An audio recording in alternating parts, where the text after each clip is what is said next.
သံဃာရေရင်ရောဝဲတုံရောပြီးတော့နေကြတဲ့တတ္တဝါတွေမှာကိုယ်ကံနဲ့ကိုယ်ကြောင့်အဟောင်းကံကဖန်တီးလွှတ်လိုက်တဲ့အတိုင်းဒီဘဝမှာဒီကိုယ်ဒီခန္ဓာဒီပုံဒီကံတံဒီရဒီရေကဒီဆွေဒီမျိုးဒီဘဝရဲ့လို့ဖြစ်လာကြဒီကံကပြည့်စုံတဲ့အတိုင်းဖန်တီးလို့ဒီဘဝဒီလိုဖြစ်ကြရတယ်ဒါကိုပထမဆုံးသိထားရမယ်ဒီဘဝပြုတဲ့ကံတွေကရှေ့ဆက်မဲ့ဘဝတွေတဲ့အကျိုးပေးမယ်တတ္တဝါတွေသံဃာရေရင်ကျော်စုံမျောနေကြသည်မှာဘယ်သူကမှဖန်တီးပေးနေခြင်းမဟုတ်ဘူးကိုယ်ကံကိုဖန်တီး၍ကိုယ်ကံတိုင်းကိုယ်သံဃာကိုကျင်လီနေကြခြင်းဖြစ်တဲ့သဗ္ဗေတတ္တကာမတကံကာမတတ္တိဝိပဿတိသဗ္ဗေခသိငုံသောတတ္တတတ္တဝါတို့၏ကာမတကကံတန်လင်ကိုယ်ပိုင်ဥစ္စာရှိကြကုန်၏တဲ့တတ္တဝါတွေကံတရားသာနဲ့ကိုယ်ပိုင်ဥစ္စာရှိကြကာငါလွဲလို့အချက်ပါမှကိုယ်ပဲဥစ္စာမရှိပါဘူးတဲ့ကံတရားကသာရင်တတ္တဝါတွေကိုတန်တရာကြီးကိုကောင်းကျိုးမကောင်းကျိုးဖန်တီးနေခြင်းဖြစ်ကံတရားဆိုကြီးက၃မျိုးရှိကိုယ်ဖြင့်ပြုသောကာယကံကတစ်မျိုးနှုတ်ဖြင့်ပြောသောဝစီကံကတစ်မျိုးစိတ်ထဲကကြံစည်သောမနောကံကတစ်မျိုးဒီကံ၃မျိုးကိုတို့သူငါတွေနေ့စဉ်နဲ့အမျှကိုယ်တိုင်ဖန်တီးနေကြခြင်းဖြစ်တယ်ကိုယ်ဖြင့်ပြုသောအလုပ်ကာယကံခေါ်တယ်နှုတ်ဖြင့်ပြောဆိုသောစကားဝစီကံခေါ်တယ်စိတ်ထဲကကြံစည်တွေးတောခြင်းမနောကံခေါ်ဒီကံ၃မျိုးတွင်စိတ်ကပထမပြဋ္ဌာန်းခြင်းဖြစ်တယ်စိတ်ကပြဋ္ဌာန်းတဲ့အတိုင်းဝစီနှုတ်ကသုံးဆို၍ပြောခြင်းဖြစ်တယ်ကိုယ်ကာယကလှုပ်ခြင်းနေလေစိတ်ကရှည်သွားဖြစ်တယ်အာလုံးကိုဥဆောင်သူမှာကံ၃ပါးကိုစိတ်ကဥဆောင်ဖြစ်တယ်ကိုယ်ကံကိုဖန်တီးပြီးတော့ကိုယ်တန်တရာကိုကျင်လီနေကြခြင်းဖြစ်ဒါကိုသိကြဖို့ဘုရားဘာသာတရားတော်မှာကံတရားဒီအဓိကဖြစ်တယ်လို့ဘုရားရှင်ကဟောထားတယ်မြတ်စွာဘုရားရှင်ကသေရဏဟံဘိက္ခဝေကမ္မဝရာမိဘိက္ခဝေจิตတယံတို့သေရဏံသေရဏကိုကမ္မကံဟု၍အဟံငါဘုရားကြီးဝရာမိခေါ်တော်မူ၏တဲ့မြတ်စွာဘုရားရှင်ကကံဆိုကြီးကသေရဏကိုခေါ်တာတဲ့သေရဏသည်ပင်ကံတရားပဲဖြစ်တယ်မိမိစိတ်ရင်းတဲ့ကဖြစ်တော့သေရဏအဲ့ဒါကံတရားပဲတဲ့ဒါကြောင့်မို့သေရဏကောင်းလင်ကံကောင်းမယ်သေရဏဆိုးလင်ကံဆိုးမယ်ကိုယ်ကံကိုဖန်တီးပြီးတော့ကိုယ်တန်တရာကိုကျင်းလေးနေကြတယ်။ဒါကြောင့်မို့တို့သူငါအားလုံးကံတရားကိုဖန်တီး၍တန်တရာကြီးသွားကြရာဝယ်စင်နာဖြူဖြူနဲ့စင်စင်ကြဲကြဲကံတရားကိုပြုပြင်ပြီးတော့တန်တရာကျင်းလေးကြရမှမပင်မပန်းချမ်းသာစေရောက်သွားနည်းကိုပြောပြ။မြတ်စွာဘုရားရှင်သာဝတိကြီးဇေတဝန်ကျောင်းတော်၌တရင်သုံးနေတော်မူခြင်းအခါဝေသာလီကြီးနဲ့အပ္ပတကရအမည်ရှိသောလိက္ခဝိမင်းစိုးစံနေတဲ့အပ္ပတကရလိက္ခဝိမင်းက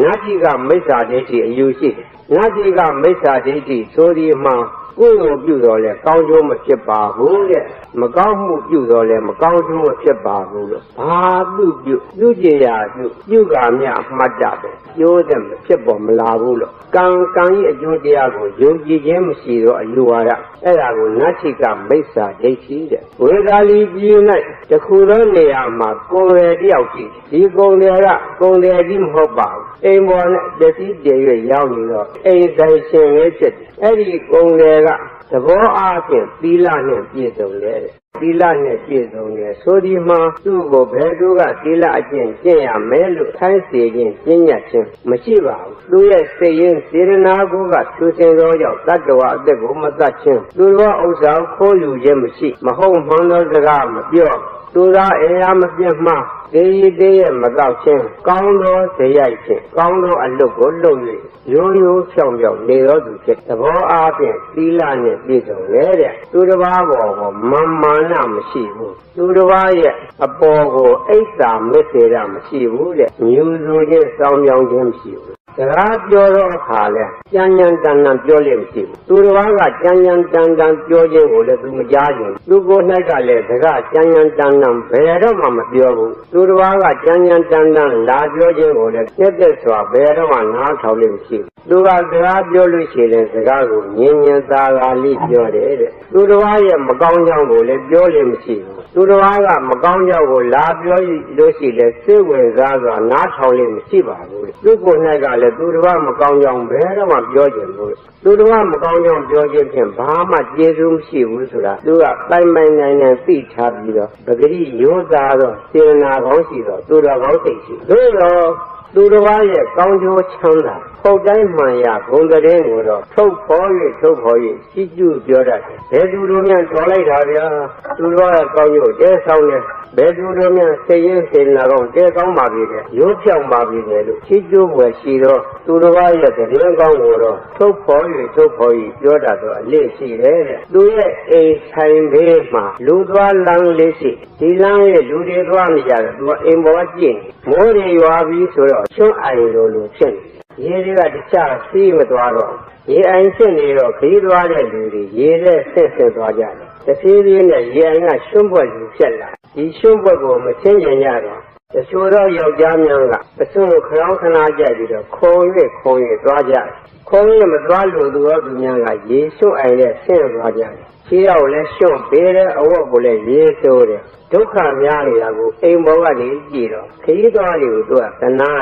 သနာချင်းကရုဏာနဲ့ရှင်သောသူဟာသူတစ်ပါးရဲ့ဆင်းရဲဒုက္ခမကြည့်ခြင်းဘူးတနေ့တော့အခါတောခြုံနဲ့သွားတော့ခြုံနဲ့သူများကပြည့်လွန်ထားတော့နွားကောင်းရိုးတစ်ခုရှိတယ်နွားကောင်းရိုးကနှစ်ကြာနေလို့ဆွတ်ဖြူတော့အနတ်တစ်ဖြင့်ကင်းပြီးတော့ဖြူဖွေးနေတော့နွားကောင်းရိုးကိုသူကမြင်တယ်နွားကောင်းရိုးကြီးယူလာခဲ့သူ့အိမ်လေးကကျွညုံအိုင်အလဲမှာချပြီးတော့သူကတရားခင်းထားလိုက်ခီးသွားမြဲကြီးနွားကောင်းရိုးပေါ်ကိုချီချလိုက်တော့ရေထဲမှာမဆင်းရတော့ခိုးရသွားရခြင်းလည်းမရှိတော့ကျွညုံတဲ့လည်းမဆင်းရတော့ခြေတော့လည်းကျွတ်ပေးခြင်းမရှိအဝတ်လည်းရေဆိုးခြင်းမရှိသူရဲ့နွားကောင်းရိုးတရားကခီးသွားမြအဖို့မှာတော်ခရီးရောက်ကျေးဇူးများနေအဲ့ဒါကိုအိမ်ဆိုင်ဘောကလှမ်းကြည့်ငါရဲ့အလုပ်ဟာသေးဖွဲသောအရာလေးဖြစ်ပေမဲ့ခရီးသွားများကိုအတော်သက်သာတယ်စေရနာခြားတာလို့ရှိရင်သေးဖွဲသောအရာရဲ့လို့မဟုတ်ဘူးအများရဲ့ကောင်းကျိုးချမ်းသာကိုဖြစ်စေတယ်လို့သူရဲ့စိတ်ရင်းကသူ့ဘာလို့မျှော်မြင်သိတတ်တယ်ဒီနေ့တော့ခါ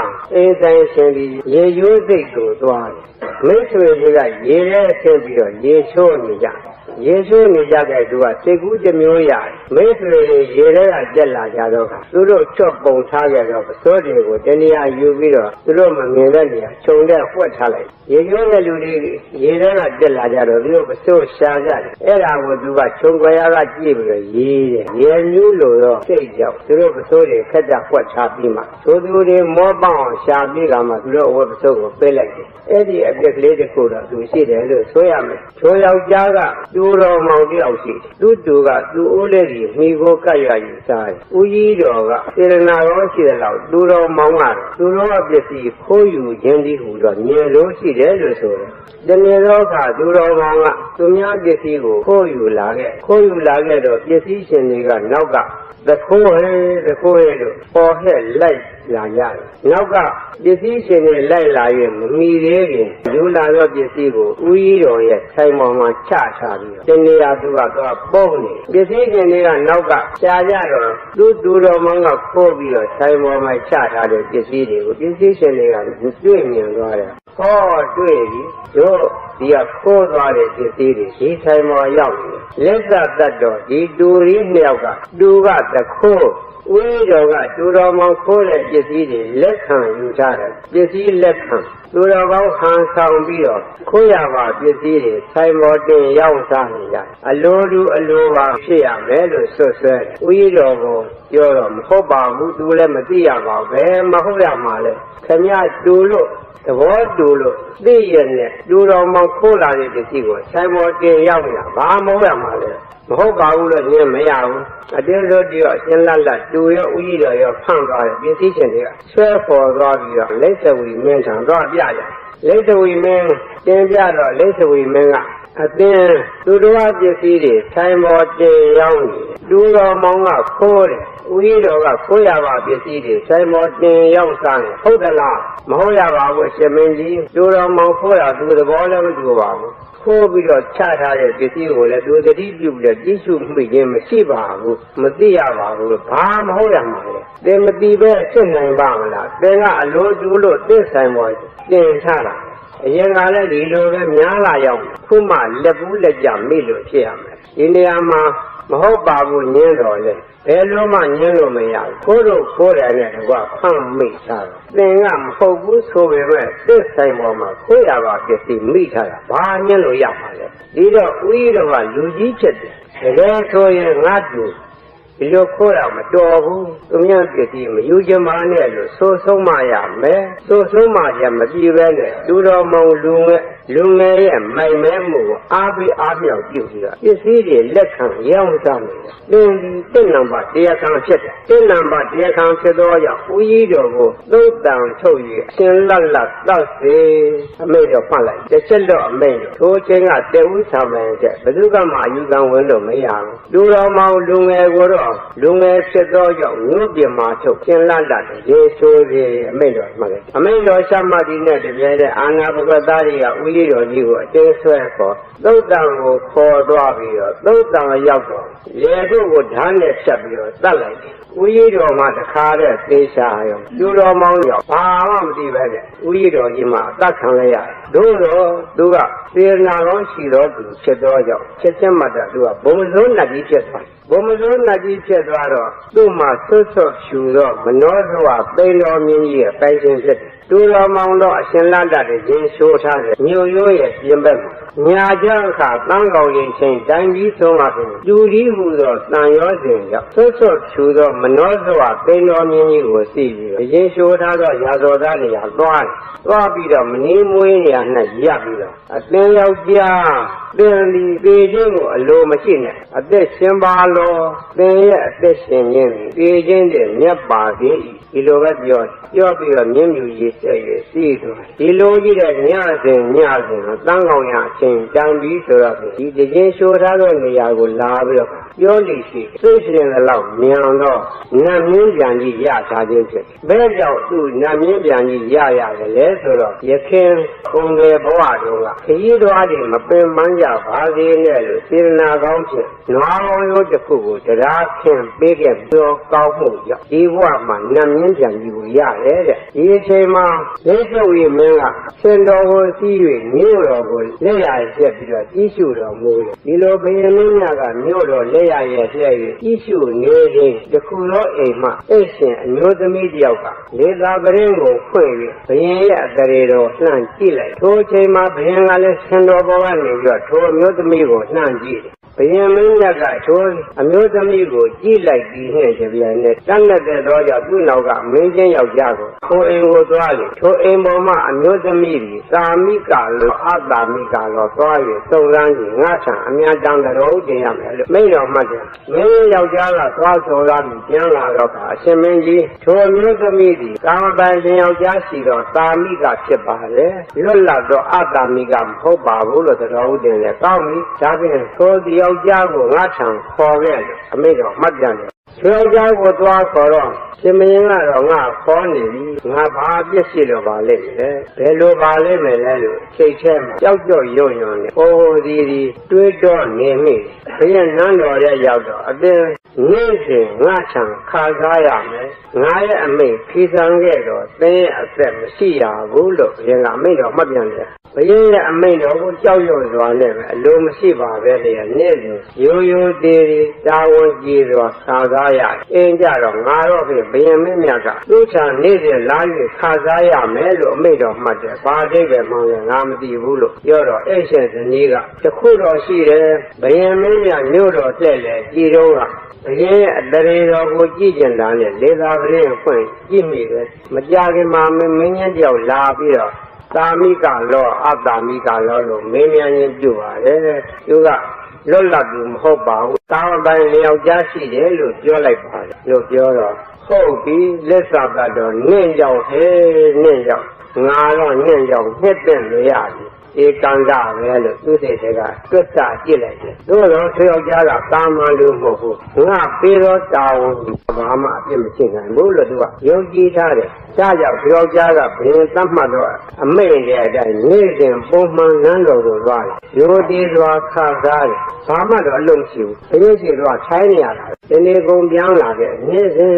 ဒီလိုပဲသူ့ဘက်ကဘာလေးတစ်ခုမှချိုရင်းချင်းရှိဘူးရိုးရိုးသေးသေးပဲနေ့စဉ်သွားရခါစားနေတယ်ဒီတော့ဘယံမင်းမြတ်ကဆွေယောက်ျားရဲ့တာဝန်ကျေဖို့စိတ်သက်သတိဝိရိယရှိဖို့ကိုသတိပြုတယ်ဒီယောက်ျားတော့ဒီနေ့ကုန်သွားပြီအပြစ်ရှာစရာမရှိနှစ်ရက်ကုန်သွားအပြစ်ရှာစရာမရှိ9ရက်ကြာတော့လည်းအပြစ်သုံးတရားမရှိဒီတော့ဒီယောက်ျားကတော့သတိဝိရိယရှိတော့သူဖြစ်တယ်ဒီတော့တမျိုးဘယံကအမိတ်ရှိပြန်တယ်အသေးယောက်ျား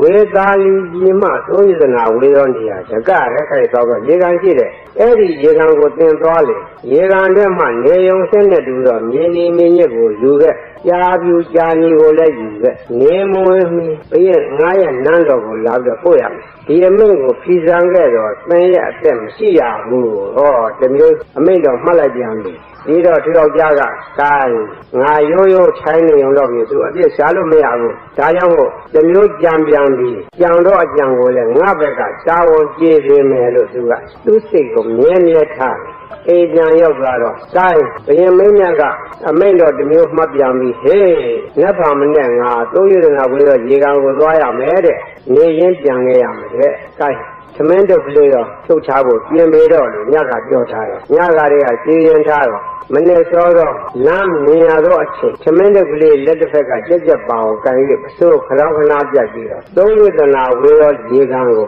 ပြေးသွားနေမင်းမတက်ပြီးရေကန်ရောက်သွားတော့ကိုင်းအသွားခရီးတော့အောင်ခဲ့ပြီ9ရက်ကြိုးစားမှုတွေအစီအနည်းမဖြစ်နိုင်ဘူးဒီတော့ရေကန်၌ဆောင်ရွက်ဖွယ်ကိစ္စကိုဆောင်ရွက်အောင်မယ်ရေကန်၌ဆောင်ရွက်ဖွယ်ကိစ္စကိုမဆောင်ပြီးသမင်းတို့ကလေးဖြေပြီးတော့သူ့ဘာသူအလောတကြီးမစားဘူးတောတောင်၌စောက်ကြကုန်တော့နတ်များကိုပူတော်ပကလိုက်ကြောက်ကြကနတ်များပူတော်ပကပြီးမှသမင်းတို့ကလေးဖြေ၍ရေကန်မင်းမှာထိုင်းရစားတယ်စားပြီးတော့ကြံတော့သမင်းဟင်းတွေအမတ်တမဲ့မပြက်လိုက်ဘူး9ရက်အစာကျင်းများပြီရေခဲနဲ့ကြည့်ရတော့9တွေလက်တွေရှိတယ်9လက်တွေကိုအစာဒါနအဖြစ်စွန်ကျဲလက်အောင်မယ်လို့ရေထဲမှာ9လက်တွေကိုကျဲချပြီးတော့ဒါနပြုလိုက်ဒါနပြုပြီးတော့လေဒီတိုင်းစိတ်စိတ်မနေရပဲနဲ့အလူဒါနဆိုပြီးသူတစ်ပါးကိုအမြတ်တမ်းပေးဝေရတယ်ပေးဝေခြင်းဒီအမြတ်ရတော့သူတို့ရဲ့ကောင်းကျိုးကိုဖြစ်စေတယ်ဆိုတော့တိထားပြီးဖြစ်တော့ရောက်ဤဒါနကြောင့်ရေကန်ဆောင်တော့နတ်များမှစ၍တောတောင်ဆောင်နတ်များကိုအမြတ်တမ်းပေးဝေပါတယ်လို့သူကအမြတ်တမ်းပေးဝေလိုက်တယ်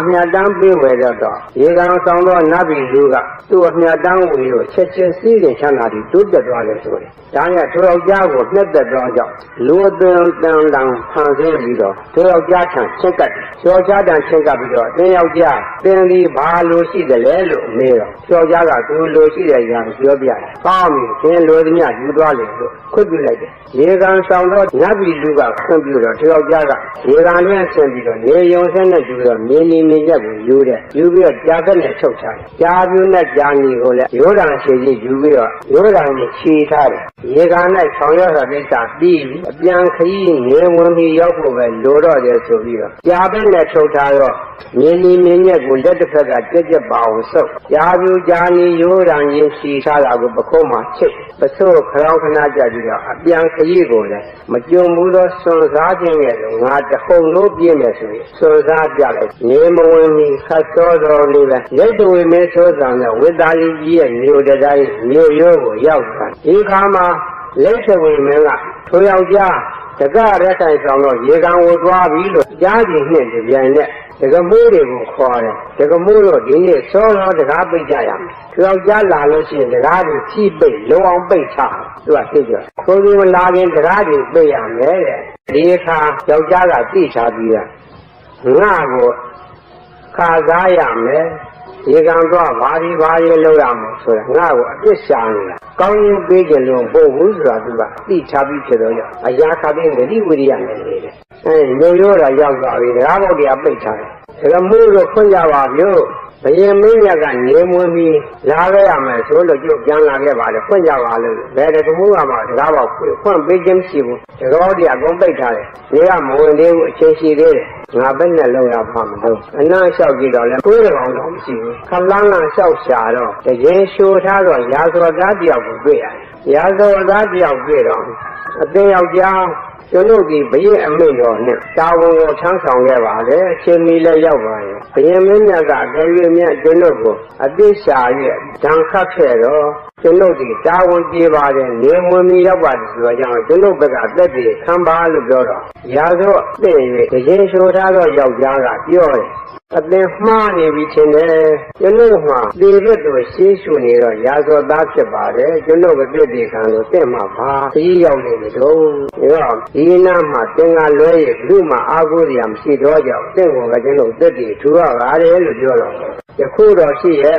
ညတန်းကောင်ရအချိန်ထိအောင်စောင့်ပါတန်းကောင်ရအချိန်တိုင်တော့အခါမနောဇဝသိန်းတော်မြင်းကြီးကိုစီး၍လာတတ်တော့ဘုံမစိုးနတ်ကြီးရှိပါတယ်ဒီဘုံမစိုးနတ်ကြီးကိုတက်တည်ထူပါလို့ဆိုကောင်းပြီကျွန်တော်စောင့်မယ်ဆိုပြီးတော့ညစောင့်နေတယ်တန်းကောင်ရဆိုရာဇောသားရှိတော်နေရမင်းမွဲကခြိုင်၍စောင့်တန်းကောင်ရအချိန်နေတော့အခါဘုံမစိုးနတ်ကြီးလာဘုံမစိုးနတ်ကြီးမလာခင်လောကကြီးတစ်ခုလုံးပန်းနံနေအလွန်သင့်ပန်းနံနေမှု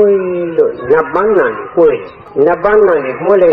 သာယာသောအတန်ကိုကြားရတော့အခါလေကြည်နူဝမ်းမြောက်ရနဲ့သုံးဆံဖြစ်တဲ့ခဲ့တယ်နတ်ပန်းနံနေလှိုင်ရောရောက်ဆိုယောက်ျားရဲ့အမောပန်းကြီးပြေပြောက်သွားတယ်မကြာခင်မှာပဲထူးထူးဆန်းဆန်းနတ်သားကြီးကိုမြင်ရတယ်ဆွတ်ဆွတ်ဖြူတော့သိန်းတော်မြင်းကြီးကိုစီး၍လာတယ်ကြီးွယ်တဲကောင်းကြီးွယ်ကောင်းတော့ရောက်ထွာကြည့်နေရင်မှကြသူရဲ့ရှေ့မလှမ်းမကမှရှိတော့ရာဇဝသားနာကိုမြင်းမြူကြီးရက်လိုက်တယ်မြင်းမြူကြီးရက်ပြီးတော့အိုးယောက်ျား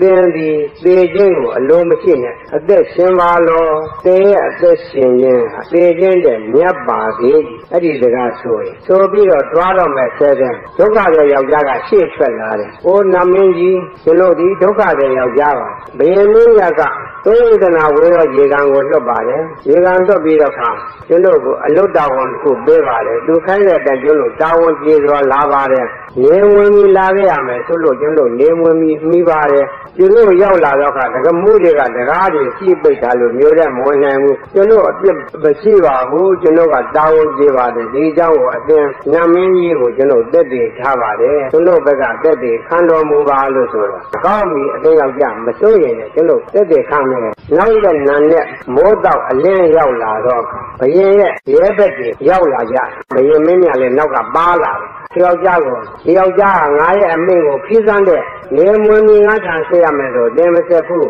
ဒီလိုရာဇဝတင်လို့ဓာန်ခတ်ရမယ်လို့အမိန့်ပေးတယ်ပြီးတော့သူယောက်ျားကလည်းအညံ့မခံဘူးဟုတ်တိုင်းမှန်ရပြောငါဒီမှန်တော့အလုပ်ကိုလုပ်အရှင်မင်းကြီးကျွန်တော်တာဝန်ကြီးတယ်ကျွန်တော်တာဝန်မကြီးတာဘာမှမရှိဘူးသူကတတ်တိရှိရှိနဲ့ဘယင်ကိုပြန်ပြောရကောင်းပြီဘယ်သူတက်တည်ခံမလို့အရှင်မင်းကြီးကျွန်တော်တက်တည်ပြပြရှိပါတယ်ညတန်းကောင်ရအချိန်ဆွတ်ဆွတ်ထူတော့မနောဇဝသိန်းတော်မြင်းကြီးကိုစီးလာတော့ဘုံမစိုးနတ်ကြီးရှိပါတယ်ဘုံမစိုးနတ်ကြီးတွေဟုတ်တိုင်းမှန်ရကျွန်တော်ဘက်ကတက်တည်ခံပါလိမ့်မယ်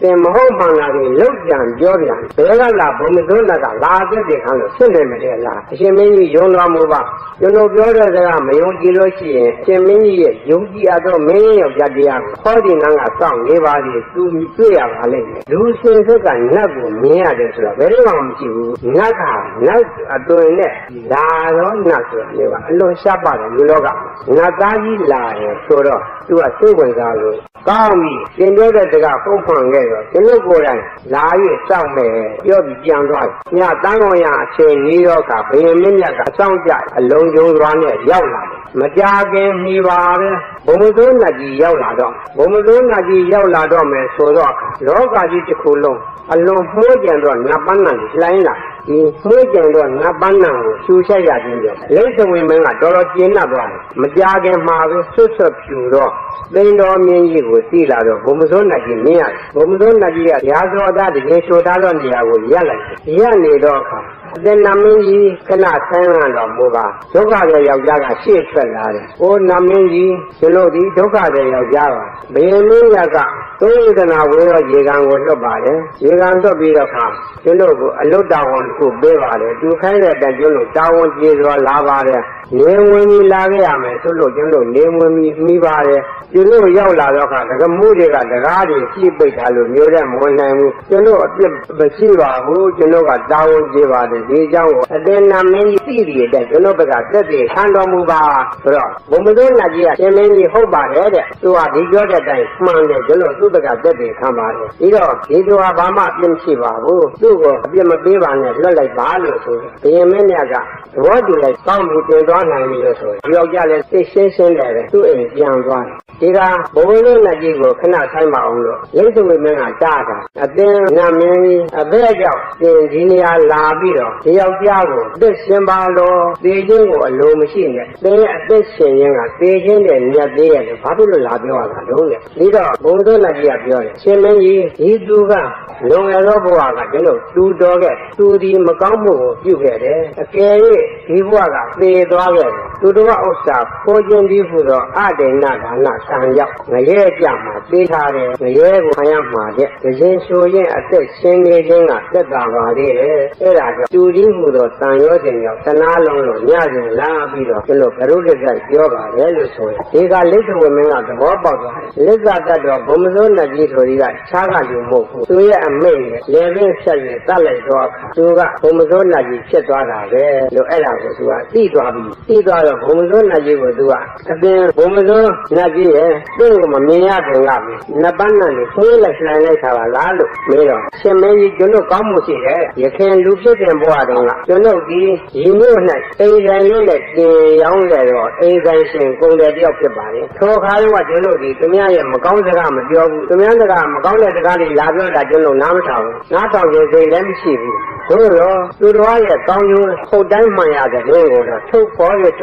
ချီးကျူးလေးရှိပါလေသူများရဲ့ကောင်းတဲ့ပြောရမယ်ဆိုကျွန်တော်ကအလွန်စိတ်ဝင်စားပါတယ်နှစ်လက်နှစ်သက်ပါတယ်ဒါကြောင့်မို့နှစ်သက်တော့ကြောင့်ဟုတ်တိုင်းမှန်ရကောင်းတဲ့ကိုတော့ပြောဆိုခဲ့ပါလေမဟုတ်မှလည်းလောက်ကြရင်မပြောပိုလို့လည်းမပြောဘူးဒါကြောင့်မို့ကျွန်တော်ကိုမှနတ်ပန်းနဲ့လှိုင်ရင်းဖြစ်ပါတယ်လို့ပြောတယ်အပြင်နာမည်ရဲ့ရှင်းကိုမေးပြရစီသူရဲ့ကိုယ်ခန္ဓာကလည်းကျဲလှပပြည့်ဖြစ်ပါလားရုပ်ဆင်းအင်္ဂါလက္ခဏာနဲ့ပြည့်စုံပါလားလို့ဆိုတော့ဟုတ်တယ်အရှင်မင်းကြီးကျွန်တော်ကရခင်ဘဝတုန်းကသဘောအားဖြင့်သီလနဲ့ပြည့်စုံရပါလေတဲ့ကျွန်တော်ဒီပညာအသက်တတ်ခြင်းမရှိဘူးပညာဥစ္စာခိုးရင်မရှိရင်မဟုတ်မှန်တဲ့စကားလည်းဘယ်တော့မှပြောဘူးသူသားအရာပြမခြင်းဖြစ်ဘူးဒေကြီးတဲ့တောက်စားခြင်းမရှိဘူးသီလနဲ့ပြည့်စုံတယ်ကျွန်တော်ဒီကျမ်းရင်တန်းတဲ့စကားကိုမပြောဘူးစကားကိုသင်မှုစွာပြောလို့ရှိပါတယ်သူများပေါ်အမျက်တောင်းမှမရှိဘူးမနာလိုဝန်တိုစိတ်မရှိဘူးဒါကြောင့်မို့ကျွန်တော်ရဲ့ရုပ်ရည်ဆင်းဟာသင်မှုနုညံ့ပြည်ပြက်လှပချောမောခြင်းဖြစ်ပါတယ်လို့ပြောတယ်အတင်နာမည်ရဲ့ဒီမှာဆွတ်ဆွတ်ဖြူတော့သိန်းတော်မြင်းကြီးကဘာကြောင့်ရတ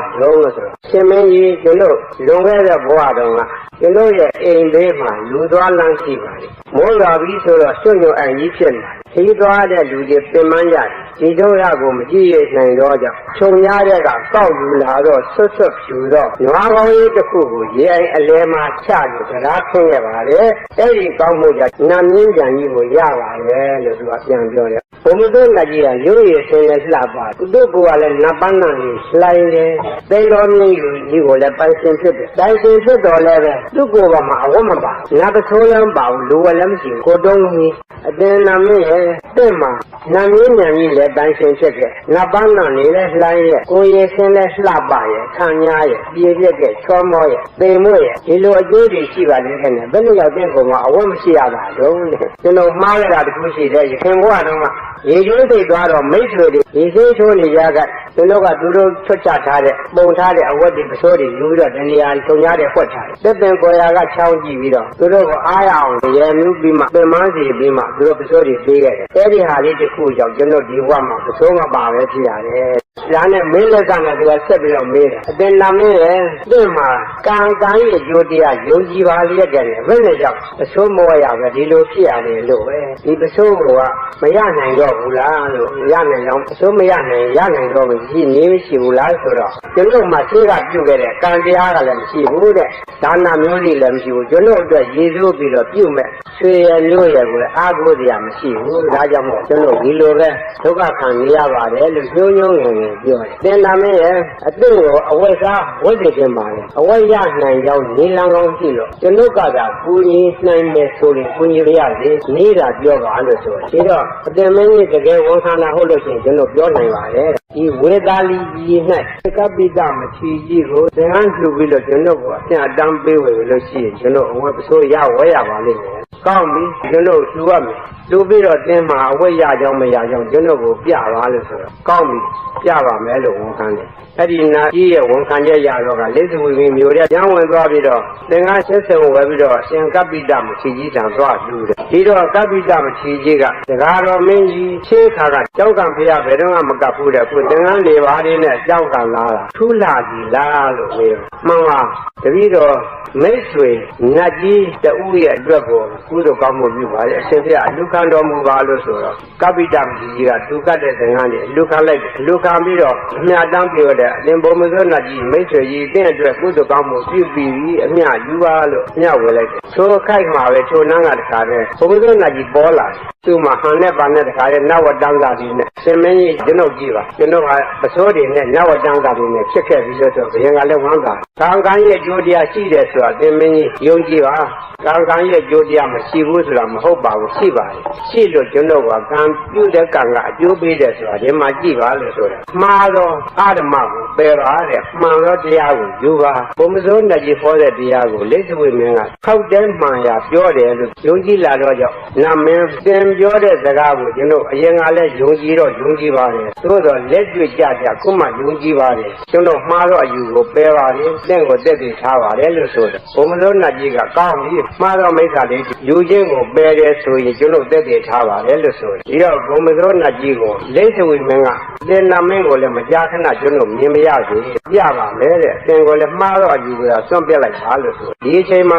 ကပိတမချီကြီးကလည်းဆက်ရွယ်တရားဟောတယ်တကားတော်မင်းကြီးကြိုက်မြင်ပြီးဟုတ်လားလို့ကံကံရဲ့ကျိုးဘုံမစိုးနတ်ကြီးမှာသင်ရဲ့ရှေ့တယ်ပဲခုအဝတ်ပစိုးတွေဝဲရပြီတဲ့သင်စုသောကောင်းမှုကြောင့်ဖြစ်တယ်တရဏဂုံကိုစောက်တည်ပါလို့ဆိုတယ်ဘုရားကမဆရာတော်ကြီးရဲ့အမိန့်တိုင်းမှာသူကတရဏဂုံစောက်တည်လိုက်တယ်ဆောက်တည်ပြီးတော့တကားတော်မင်းကြီးဆက်လက်၍၅ပါးသီလရဲ့စောက်တည်ပါလို့ဆိုတော့၅ပါးသီလလည်းစောက်တည်သွားတယ်လက်စွေမင်းကသူ့စိတ်လည်းကျင်းလာပြီးတော့သူကမြို့တွင်းဝင်သွားမြို့တွင်းဝင်သွားပြီးတော့သူကလက်စွေမင်းကြီးကိုဖိတ်ခေါ်ပြီးတော့စေဝဲကြီးလွတ်လိုက်တယ်မိတ်ဆွေတို့တို့အရင်ကမှားနေတယ်ကုသိုလ်ပြုလည်းကောင်းကျိုးဖြစ်ဘူးမကောင်းမှုပြုလည်းမကောင်းကျိုးဖြစ်ဘူးတော့မဟုတ်ဘူးမှားတယ်ကျွန်တော်လက်တွေ့မြင်ခဲ့ပြီးဆိုတော့သူရဲ့ကိုယ်တွေ့ဘုံမစိုးနတ်ကြီးရဲ့ဖြစ်ရတွေကိုတင်ပြပြီးတော့အားလုံးကိုမိစ္ဆာဒိဋ္ဌိတွေပဲလို့ဘုံဗုဒ္ဓဘာသာကြီးဖြစ်သွားကြလက်စွေမင်းလည်းမချီကြီးတာမကြာခဏစိတ်ကတော့မချီကြီးကအကြောင်းအားလျော်စွာမကြာခဏတရားဟောပြဒီနေရာမှာသဗ္ဗေရေဝ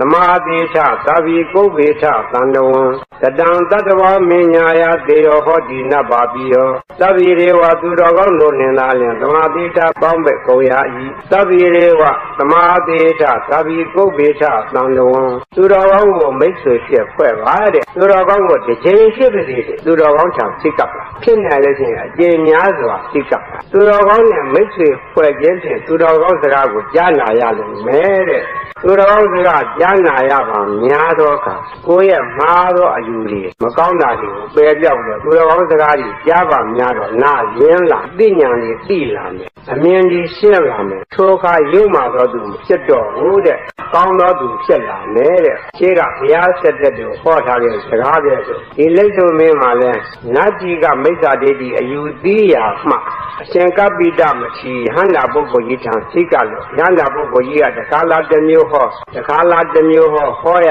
ဟောပါများတော့ကြားပါများတော့နားဝင်အားကနားရင်ပြီးတော့နတ်ကြီးကမိစ္ဆာဒိဋ္ဌိမလိစ္ဆဝီမင်းကြီးဟာဗုဒ္ဓဘာသာဖြစ်အောင်နဲ့မကဘူးသောတာပန်တည်သွားတယ်ဒီချိန်မှာဘုံမစိုးနတ်ကြီးကလိစ္ဆဝီမင်းကိုပြောတယ်အတင်မင်းကြီးအသင်းမှာမှားတော့ယူတော့ပယ်လိုက်ပြီ ရင်ရှိုးထားတော့ရာဇဝသားကိုလည်းပေးပါသေးနဲ့ကျွတ်လိုက်ပါလို့ပြောတယ်ကောင်းပါပြီသင်စကားကိုကျွန်တော်မပယ်ပါဘူးတဲ့သူ့အသက်မသေးသေးရပါဘူးကျွန်တော်တာဝန်ယူပါတယ်လို့ဆိုအဲ့ဒီရင်ရှိုးထားတော့ရာဇဝသားကိုလည်းဘုရင်မင်းများကတက်တက်ညာညာနားလဲသမားတော်ကြီးများကိုတာဝန်ပေးလိုက်တယ်ရင်ရှိုးတဲ့ဆိုအရှင်လလဝါချွန်နေနဲ့ထိုးထားဝါချွန်နေနဲ့ထိုးထားတာကိုဖြေလိုက်တော့သွေးသီးတွေခြောက်နေတာတွေသွေးစင်းတွေထွက်ကြတာတွေဓာတ်တွေကိုရင်းနှင်းနဲ့ဆေးကြောပြီးတော့တဲ့တဲ့နဲ့ကုသရတော့မကြခင်ဆိုယောက်ျားအသက်ရှင်လာဒီအခါသူ့မှာနောင်တကြီးစွာရငါကြီးအလွန်မိုက်ခဲ့တယ်ဦးကြီးတော်မှာငါကြောင့်အသက်ခံရတယ်ကဲငါမှလည်းအရှင်လတ်ကရင်ရှိုးထားရတယ်ဦးကြီးတော်ကသူတော်အောင်ဖြစ်တော့သူ့ကြောင့်ငါဒုက္ခခံရတာပဲလို့ငါပေါ်ပြစ်မှားခြင်းမရှိဘူးဒေါသထွက်ခြင်းမရှိဘူးဦးကြီးတော်သူတော်ကောင်းကြီးသူ့ကျေးဇူးကြောင့်ငါမှမသေးပဲနဲ့အခုလိုလွတ်ရတယ်မလိမ္မာတစ်ခါမိုက်တဲ့မြဲတစ်ခါတော့ရှိပြီလေတော့နောက်ထပ်တော့မမိုက်တော့ဘူးလူလောကကိုလည်းမသွားလို့တော့ယဟန်တို့ရဲ့လောကကြောက်ကံကိုဝင်ပြီးတော့သူကယဟန်ပြုတ်လိုက်ယဟန်ပြုတ်ပြီးတော့သံဝေကကလည်းချိတ်လန့်လာခဲ့လူလောကဆိုငင်းဝဲလိုက်တာလူလောကကြီးမကဘူးဘဝကိုပါငင်းဝဲလာတယ်တန်တရာကျင်းလဲတယ်ဆိုတော့ဘဝကိုခေါ်ဒီတဘဝပြီးတဘဝဘယ်တော့မှမဆုံးနိုင်ဘူးလောကကြီးကိုကျင်းလီနေရခြင်းဖြင့်ဘာမှကျေးဇူးမရှိဘူးလို့လောကကြီးတစ်ခုလုံးကိုငင်းဝဲလို့ဒါကလည်းတရားအားထုတ်လိုက်တာမကြားခဲ့ဒီယဟန္တာဖြစ်သွား။အောဘုကောင်းလိုက်တာဒီဘဝယဟန္တာဖြစ်နိုင်တော့ပစ္စိမဘုရားသာဖြစ်ခဲ့တယ်ခိုးဖြစ်ရတယ်။တခိုးဘဝကနေပြီးတော့အပယ်ငရဲကြနိုင်တယ်။ကြနေရင်လည်းဦးကြီးတော်ကစောင့်ကြောက်မှုကြောင့်ဒီပဲနဲ့ယဟန္တာဖြစ်ရောက်လာတယ်။ဦးကြီးတော်ဘုံမစိုးနာကြီးတယောက်သူတော်ကောင်းဖြစ်မှုကြောင့်ဒုက္ခရဲ့ယောက်ျားလည်းဒုက္ခမှကျင်းလွတ်တယ်။ရာလူတဲ့နေတော့သူတော်မောင်းကောင်းကိုလည်းသူကလွတ်လိုက်တော့ထိုဘဝမှာလွတ်ပြီးတော့သူကသရဟတဖို့ဒီယဟန္တာဖြစ်သွားတယ်ဘဝဆုံးသွားတယ်လိစ္ဆဝီမင်းကြီးနဲ့တော့လိစ္ဆဝီတိုင်းပြည်ကညရှိကမိစ္ဆာဒိဋ္ဌိအယူရှိနေကြတဲ့တတိကြီးသောမိစ္ဆာဒိဋ္ဌိကိုလည်းအကုန်လုံးမိစ္ဆာဒိဋ္ဌိဘဝကကျွတ်ပြီးတော့သောတာပန်ဒီသူကဒီတရဏဂုံနဲ့ပိစတိ၅ပါးကိုမြဲသူကမြဲအကုန်လုံးကောင်းကျိုးချမ်းသာဖြစ်သွားတယ်ဒီဇလန်းကြီးအလုံးကိုခြုံကြည့်လိုက်တော့ဘုံမစိုးနာကြီးရဲ့သူတော်ကောင်းစိတ်ရှိမှုကြောင့်သူရဲ့သဘောထားရှုစင်မှုကြောင့်ဒီလောကကြီးအကုန်လုံးသူကတည်သွားတယ်သူတည်သွားတဲ့ကိုအကုန်လုံးအကောင်းဖြစ်သွားတယ်လူလောကမှာလူတော်တယောက်ကကောင်းကျိုးဆောင်လို့ရှိရင်အားလုံးကိုကောင်းကျိုးဖြစ်စေတယ်ဒီနေရာကံတရားအကွက်စစ်တွေအကျိုးပေးပုံကိုသိစေခြင်းလို့ဒီဝတ္ထုကိုဟောခြင်းဖြစ်တယ်နော်